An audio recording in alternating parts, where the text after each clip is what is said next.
Establishment and Appointment Committee on the Vehicle Policy presentation. Thank you. Good afternoon once again. This is the vehicle policy, the long-awaited vehicle policy for council. If you can remember, many years ago, 2 to 3 years ago, we promised General Council that we will design a vehicle policy and present it to General Council. Our last General Council, I also promised General Council that this coming General Council, we will present a vehicle policy. We do our consultations to all the units, the department heads, and we come up with this. It's not only my committee, the experts, the directors, the deputy directors, and some of the top council officers, they're all involved to do proper consultations before we bring it to General Council. We validate it, and from there, today we are here. Kanifing Municipal Council Vehicle Policy. Like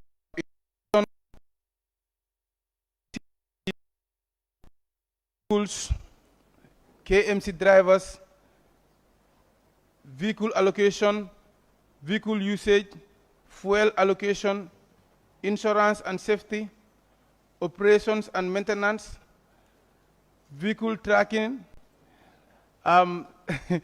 This vehicle tracking is kind of funny. During our engagements with the directors, most of them complain that we don't have to track the vehicle of the Lord Mayor and I think it's in the policy, but I am totally against that.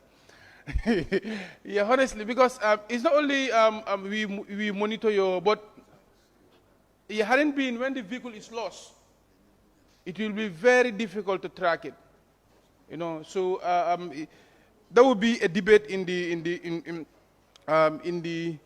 the policy, whereby we can all buttress on it and come up with a very good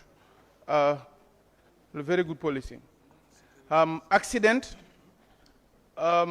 overseas trips, auctions, compliance and enforcement, commencement. Okay, here we 1.1 introduction. The vehicle policy sets the foundation of maintaining safety and efficient transportations within Council, Kanifing Municipal Council.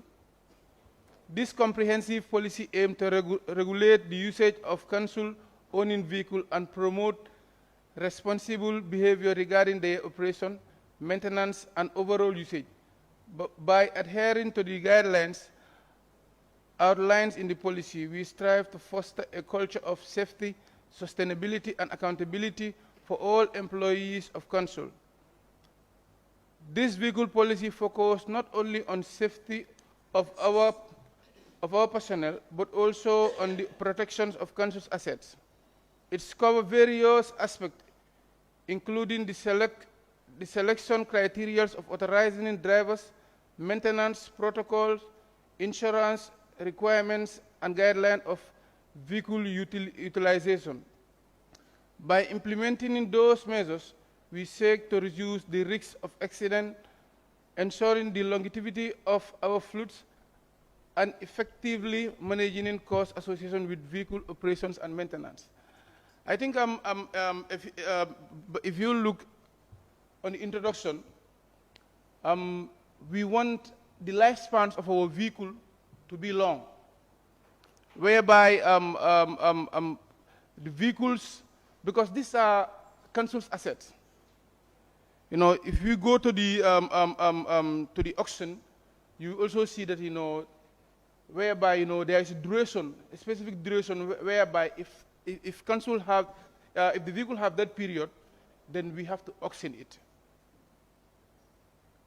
But we will come into that. So,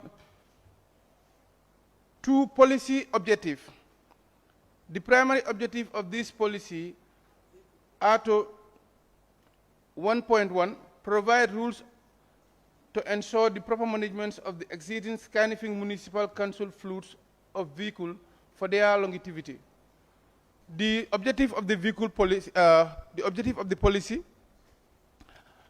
we all look into it. If anybody have anything, then you ask. Yeah, for procurement of vehicles for council should be done from any reputable dealer, companies within and outside of the country. Yeah, I think, I have a consultation with someone. He told me even now the GPPA, they are about to buy these second-hand vehicles.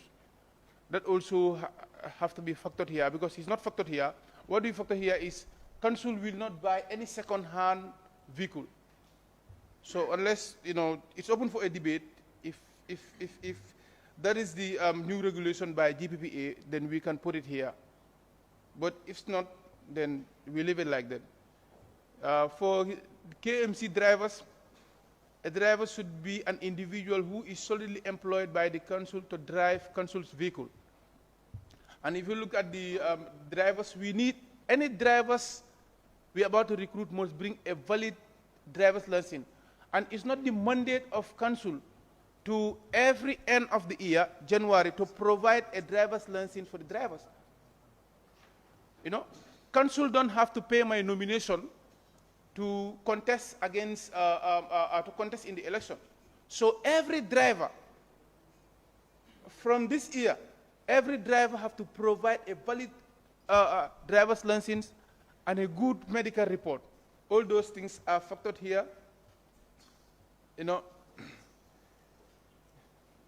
Yeah, vehicle allocation, like it is stated in the rules of proceedings. The deputy mayor, the mayors, and all the directors, they all have to get the vehicle from council. And if you look at the categories, we bring different categories. We have category A, which is the deputy mayor, and the CEO, chief executive officer. Category B, the directors, up to category E, where everything is there, everything is captured. And also, if you look at the Lord Mayor, the Deputy Mayor, the allocation category A, like I said, all those things were captured. Okay. And even the price of the vehicle. And this is, this can be open for a debate. Like a 5.3.3, any vehicle procured of the office of the Lord Mayor shall not exceed 3.5. No, yeah, 3.5 for Lord Mayor. And the office of the Lord Mayor should be allocated not more than one utility car. Any vehicle to be procured for Deputy Mayor, all those things, and the CEO, 3 million. Yeah, category B is where you have the directors, whereby their vehicle should not be exceed 3.5. Sorry, 2.5. I think that is fair enough. But like I said, it's open for a debate. Yeah, category C, pool vehicles will refer to council's vehicles that are not allocated to any office of the council.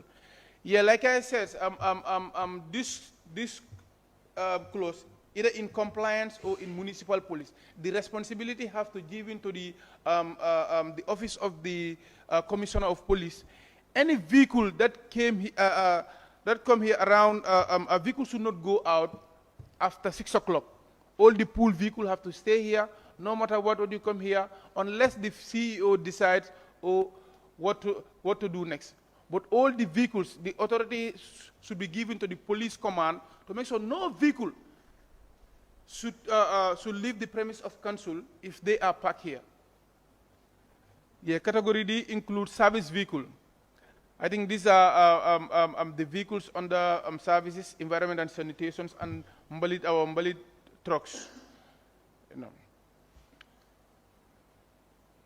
So and these vehicles are not for any private use.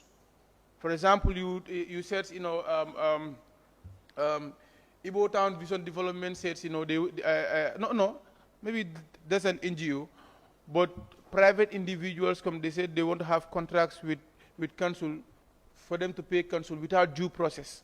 Everything has to be put in written to the office of the CEO. Then from there, if it doesn't violate the policy, then we give them the vehicle. But as far as if there are any conflict with our laws, then we have to believe it. Category E also, you know, the project vehicle, like I said, all the project vehicles were captured here. Like for example, if Lamin Sanyang is using the vehicle, then the projects allows, he said, this is my vehicle. No, you don't have to decide that. The management and the CEO have to decide which office they will allocate the vehicle. So, like I said, the vehicles are not personnel. The vehicles are council's vehicle, and council have to decide who will have the vehicle after the end of the project. And here also the vehicle usage. All council's vehicles should be used for council business during working hours and other related services. Council's vehicle must be driven by an authorizing council driver during officials' working hours. I think this is very clear. Yes. Council's vehicle must be, okay, all right. Council vehicle must not be used to rent, like I said it here, rent or any business or entity to monetary gain by any members of the staffs or council members. You know, it's clear. Yes, 6.4. All council's vehicles must have logbooks, which is very important. The time you came, and all these things have to be monitored by the police, like I said. Even and I think Lord Mayor, they have to you have to help us with annex. You know, there is no proper security. At times I pass there at night. You know, you can come. They don't close door. They just leave the door open like that, without no proper security measures. I think, you know, during the time we were reviewing the policy, these barricades where they put in the army barracks and other, even American embassy, I think they have it. We have to station those things at our gate, you know, for security reasons. And also the municipal police also, the municipal police command also have to be, you know, very compliant with some of these laws, so that, you know, it will be easy to implement it. Commissioner, I think all these things are noted. Huh? No council official allocates with the vehicles to travel or tow and or park the vehicles in place, such as, I think this is very clear. You know, we don't want to see council's vehicles at the lodges, at the nightclubs. You know, yeah, honestly, this during the review of this document, there was a bitter debate between, but that is the fact. You know, we don't expect to see council KMC 1 or 2 or 3 or 4 at the lodge or also at the nightclubs. You know, at times, you know, we even do meet with council's vehicle and they cover it because we recognize it, and all those things have to be discouraged. And if you are found of anything similar to this thing, I think, you know, you have to face the disciplinary hearing, because it will damage the reputations of council. Those council officials allocated with vehicle shall not allow any of their friends and family members, wives, children, siblings to drive the vehicles at any point in time, including weekends. I think that is very clear. No official of the council with vehicles at this or her custody shall employ the vehicles at this or private business, such as transportation of sand. Yeah, and we have to be honest here. There are a lot of council's vehicles, personal use, they use to transport materials. I think we have to discourage. Block sands, all those things have to be discouraged. This is not a vehicle whereby you transport such materials, and we have to discourage it. Pool's vehicle must be parked at council, like I said. All these vehicles have to be parked at council, and the security have to monitor and supervise it. A fuel allocation. All council's vehicles in all categories as listed above should be issued with fuels in either coupons or direct filling. At times, these direct fillings do happen. For example, if the delayance of these coupons or something arise, they do go to the filling stations to fill their coupon. But I think, in the long run, council have to provide these filling stations at annex. There was a time when we bring this thing, but they said that there is a gas station just near Jegan gas station. But in the long run, all these things have to be in place in order to control our fuel. Fuel allocation will be done in a weekly basis. I think, that is the thing we do have now. Whereas additional fuel is required by any vehicles in the weeks in any of the categories, a written justification of the request must be present to the CEO and his perusal before approval. I think now that is in place, huh? Yeah, that is in place. Okay. The CEO should be custodians of all fuel approvals and allocation. I think those are direct things. Fuel shall not allocate to any vehicle that is not a council vehicle or owned by a council staff or council member. That's again the rank of the manager or any purpose. I think this is clear. Fuel supports can be extended to schools, sport, teams, and other vulnerable groups when necessary. The insurance, we all know insurance is very vital, insurance and safety. And even there are some personal belonging that, I'm even encouraging council to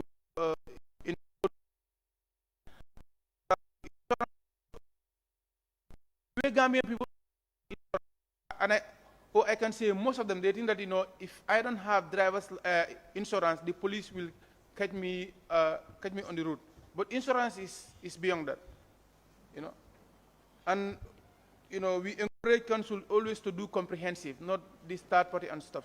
Any vehicle have to be comprehensive. Yeah, for the new ones. Yeah. No council vehicle should be on the road without proper documentation such as insurance and road tax.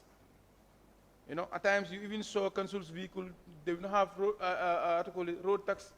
They'll be driving months. Even the tricycle not long ago, there are some tricycles that up to date they did not pay drivers, they did not pay their road tax. And such, we have to graduate from that.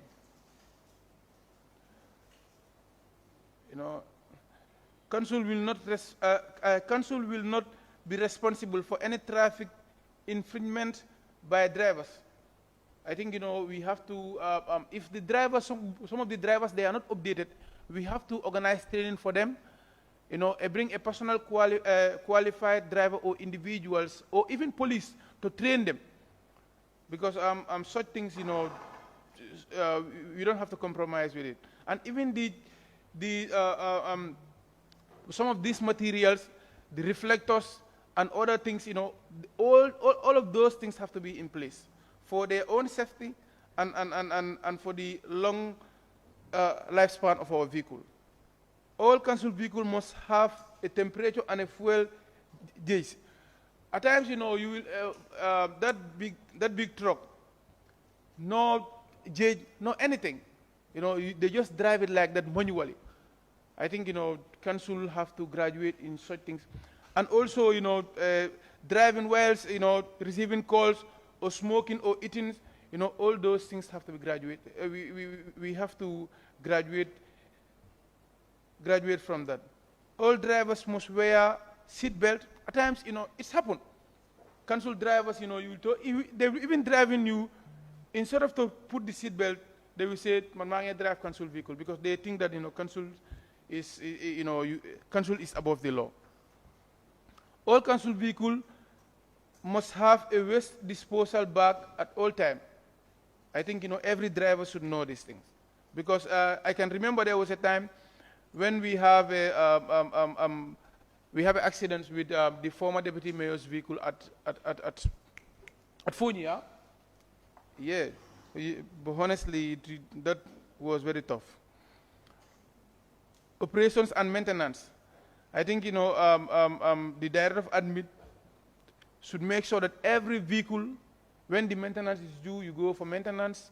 We should not risk the lifespan of our vehicle.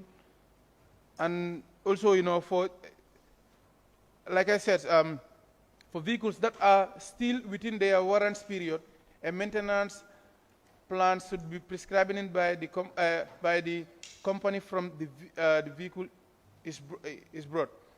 I think we should discourage of maybe the directors. At times they said, I went for this mechanic. They will bring invoices. Those things have to be discouraged, big time. Only a reputable institution, a reputable company. Either we have an agreement with you, or you have to maintenance consul's vehicle. But today, you are at Samba or you are at Pate. I think we have to discourage that.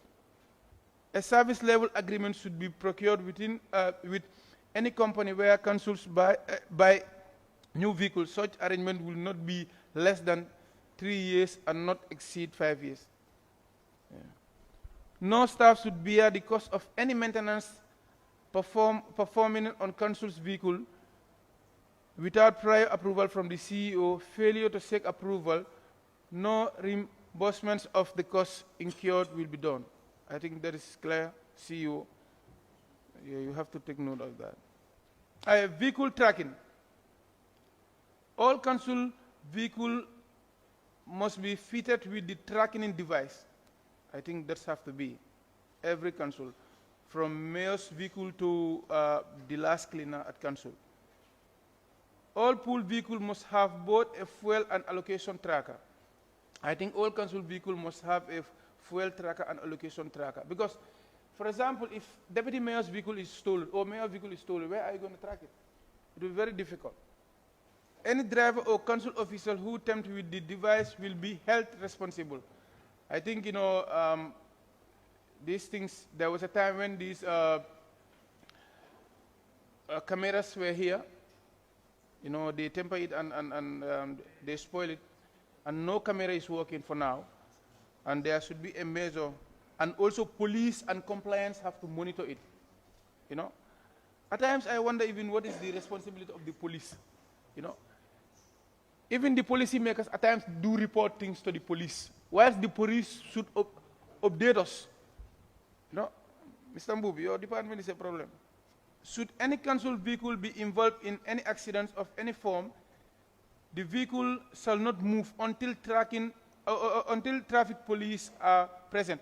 I think, it's happened. Just a few days back, our committee, we want to embark on these stolen tricycles. There was because I engaged one manager. He told me, like, the driver said the motorcycle was stolen, but he did not see the key of the tricycle. Yeah.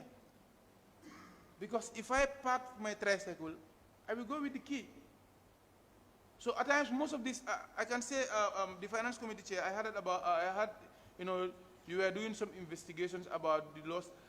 I can say 45% of the tricycles were lost right now. And none of the department heads or unit heads reported.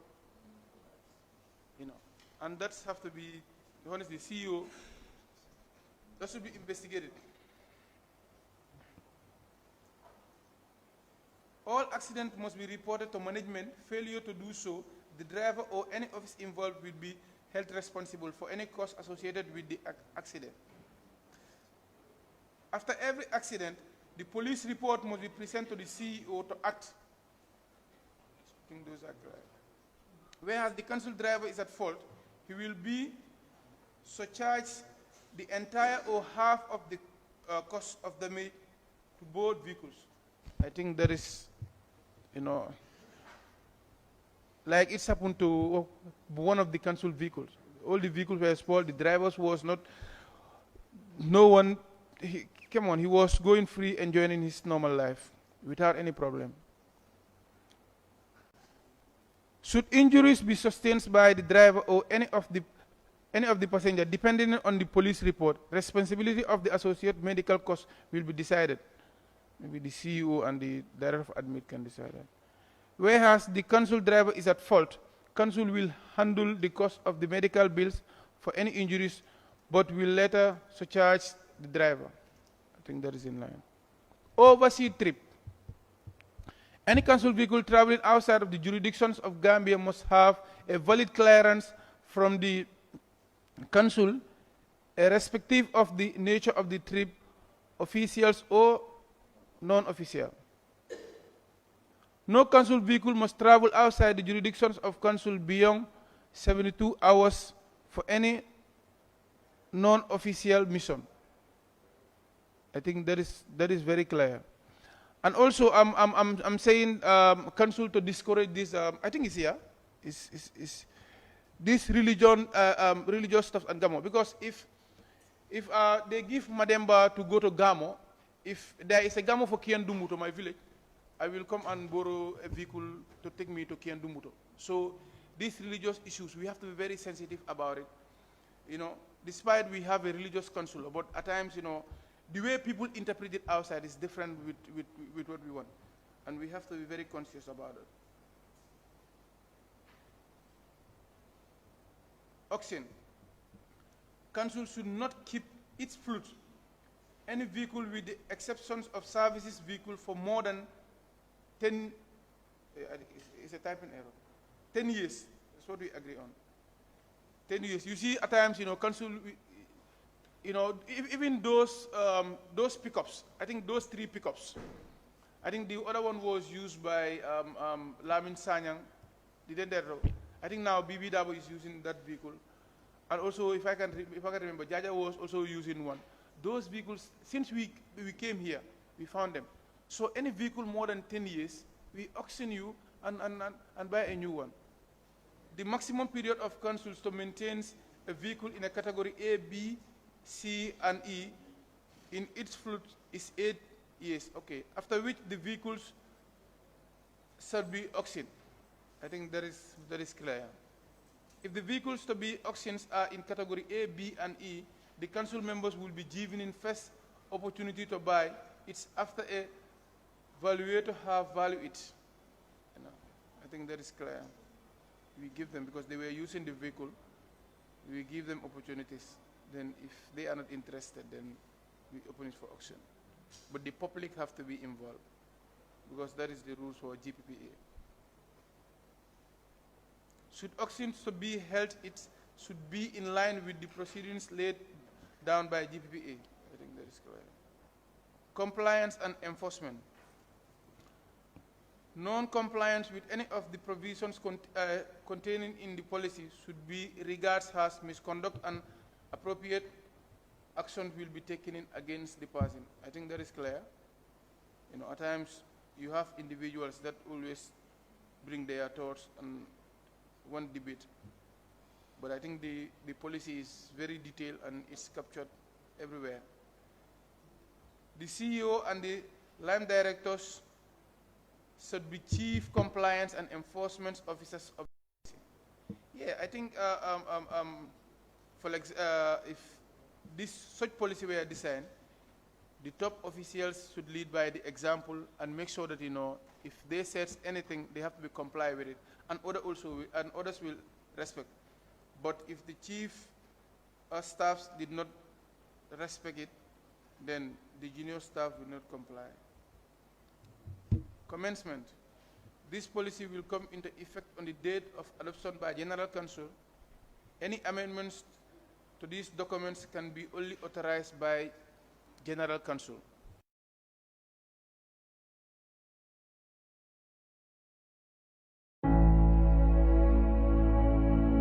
We will invite the Kanifing Environmental Transformation Program (KET) project KETP under the leadership of the Lord Mayor Talib Ahmed Bensouda. Kanifing Municipal Council (KMC) initiated a project named Kanifing Environmental Transformation Program (KET) and secured $180 million.